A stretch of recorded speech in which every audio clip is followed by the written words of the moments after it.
So this is our third section of counseling. But before we get into our section today, I just want to kind of get an overview of how your week went. So tell me how your week went, Mike. It was a so-so week. Nothing major, nothing minor. Got most of my work done, so yeah, just ready to be done. Ready to be done? So how school was going for you? Getting along with most people, I'm still getting my work done.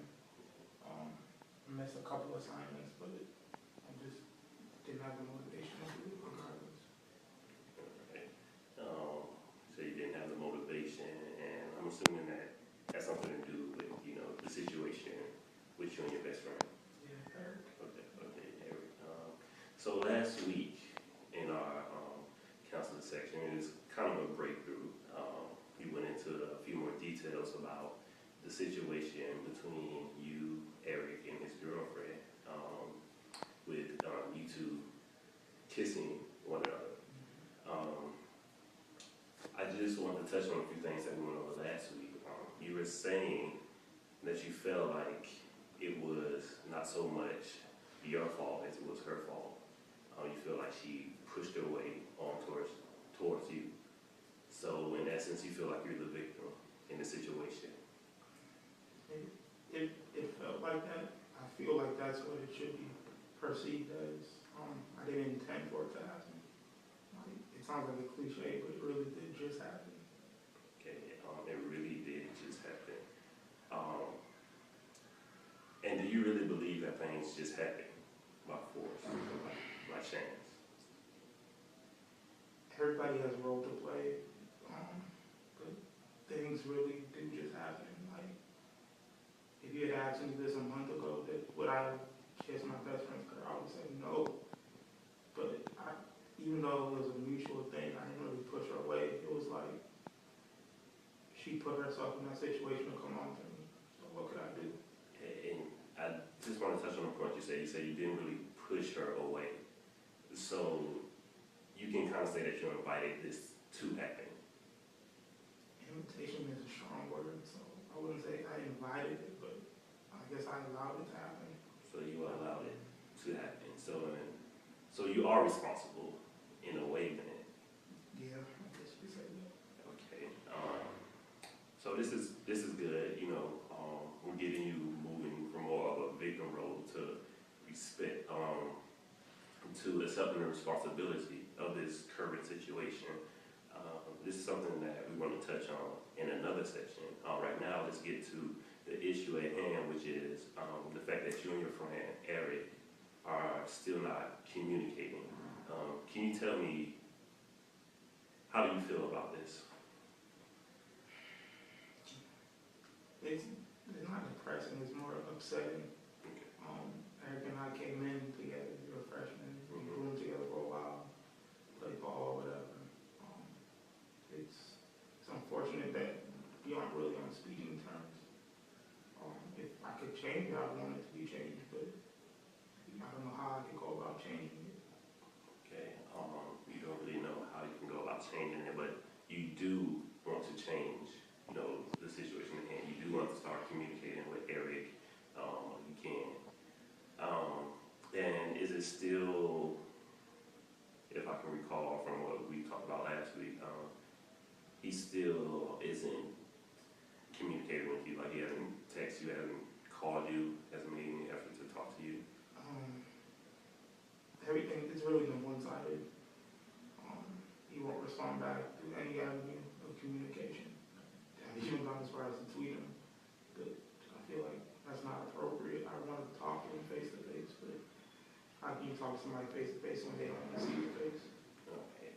And you said that you don't really feel like he should be acting this way towards you.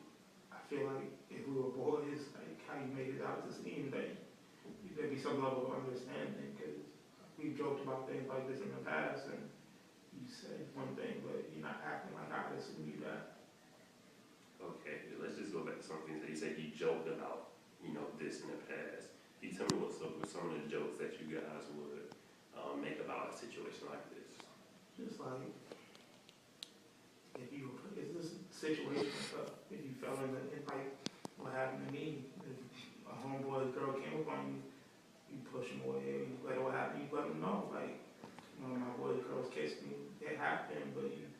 your homeboy. Nothing further than that.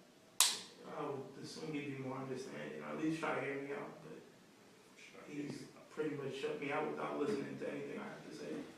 Okay. So from my understanding, from what we talked about last week, the only means of communication that you try to reach him by it are via text, and you made one phone call, if I can recall. Is that correct? Attempted to, only one went through. Okay. And you said that you really feel like, what's the purpose of you trying? Because with you trying, you already know how he's going to respond to you, right? He's made up his mind, so I've already gone this far. My effort. I already know what's going to happen. Okay. And what is it, that you know is going to happen? He's not going to hear me out. Like, he's listening to what she said already, most likely. So he's already been influenced. So it's really, it's like he said, she said, but obviously he values what she has to say more than what I have to say. So I feel like he values what you have to say more than what you value. He values what she has to say more than what you have to say. yeah. Okay. I kind of want to challenge that notion there. You said that you already know how he's going to respond. Has there ever been a situation between you and your best friend Eric where you guys kind of fell out about something that you can recall?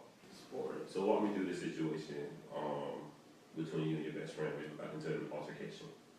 It pretty much started over sports. We were watching a football game. His team was playing. My team was playing. And then both of us got disrespectful. We started saying things we shouldn't have said. You know how it just escalated. And then Macho Fry got in the way. So that's pretty much what happened. Yeah. And were you guys able to work through this situation? We handled it like most people handle things. You just said, we didn't really say I'm sorry or anything. We just let it go. At least I thought we let it go. But now that I think about it, I probably still would harbor something. If something came up, I'd probably try to hold it against them. Yeah, you said you were trying to hold it against him, but still, nonetheless, you guys were able to get through the situation and continue with you guys' friendship. We were able to continue with the friendship. And it was like nothing changed. It was the same. So, yeah, we were. Okay, so, we were faced with a situation where you guys got into an altercation and you guys were able, to continue you guys' friendship. But earlier, when we were talking earlier, you said that it's no point in you talking to him because you already know how he's going to respond. Mm-hmm. I want you to kind of divert that negative way of thinking and reflect on the time when you guys did get into an altercation, because I believe that you guys are as far as him approaching you about it. To be quite frank, you are in the wrong in this situation.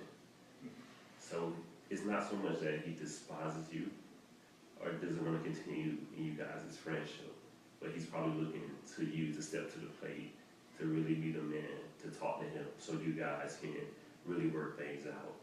I want to try something here. You say you hadn't really had a chance to talk to Eric yet, right? Mm-hmm. What I want to do is I want to kind of role play.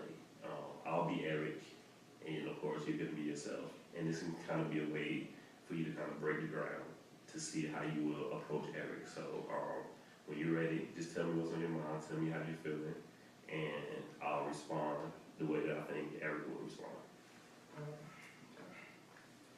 Pretty much, Eric.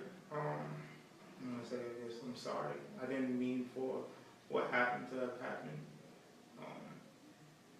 If I had known that's what would have happened between I didn't mean to kiss your girlfriend.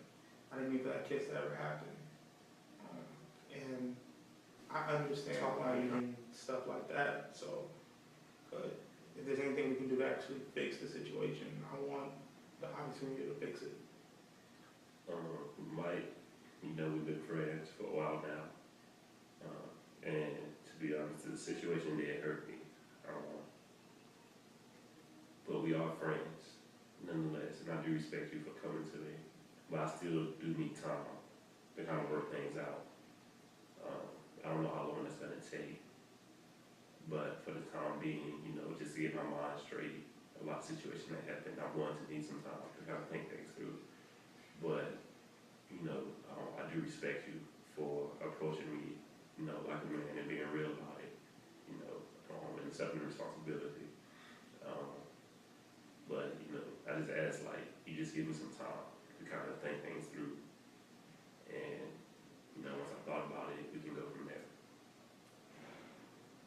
Okay, so you see, you know, what I did there. You see how once you were able to approach Eric, you know, he did, in a way, reflect his level of frustration. But at the same time, he did mention how he respected you for, you know, approaching him and talking to him about the situation. So this is what I work when you work up the time, when you work up the courage, I could say, and find the time, really seek out Eric, you know, text him, call him, and let him know that you really need to talk. And I want you guys to talk, that way you can move on from the situation and grow. Okay, is that something that you can promise me that you can do? I'm trying to do it. Okay, well, this wraps up our session for this week. It was very productive. We got a lot of things accomplished today. Like I said, I'm gonna leave you with that to do. So when we meet this time next week, you can tell me how that went. Okay?